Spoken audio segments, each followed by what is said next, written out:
Kulikuwa na kijiji kimoja tulivu sana pembezoni mwa mji. Watu waliishi kwa upendo na kushirikiana. Lakini siku moja, hali ilianza kubadilika baada ya kijana mmoja aitwaye Eric Magari kukua na kuwa gumzo la kijiji. Eric alikuwa mwanaume mzuri sana kupindukia. Alikuwa na sura ya kuvutia, sauti tamu na tabasamu lililoweza kuyeyusha mioyo ya wanawake wengi. Tatizo lake lilikuwa moja. Alipenda kuharibu mahusiano ya watu. Wake za watu walimpenda, wasichana walimfuata na hata wachumba walivunja ndoa zao kwa ajili yake. Kijiji kikaanza kugubikwa na migogoro. Wanaume walimchukia, wanawake walimtamani. Mwisho wa siku, wazee wa kijiji wakaamua kumkamata na kumpeleka polisi mjini kwa tuhuma za kusababisha vurugu za kijamii. Alipofikishwa kituoni, palikuwa na askari mmoja wa kike aliyekuwa anajulikana kwa nidhamu na ukakamavu wake. Lakini alipomwona Eric kwa mara ya kwanza, moyo wake ulitetemeka. Uzuri wa Eric ulimchanganya. Akaanza kumtetea, akasema hana kosa la moja kwa moja, na kwa kutumia mamlaka yake, akamtoa mahabusu. Askari huyo wa kike akaondoka naye hadi nyumbani kwake.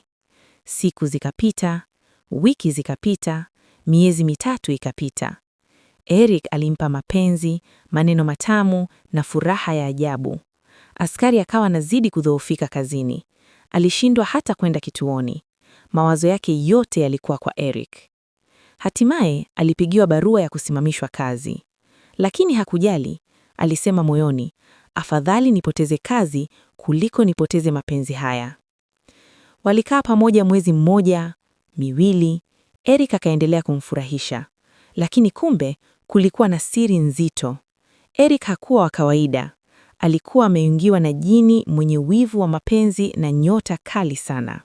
Jini huyo alimpa mvuto wa ajabu, lakini pia alimfanya awe na tamaa isiyotosheka.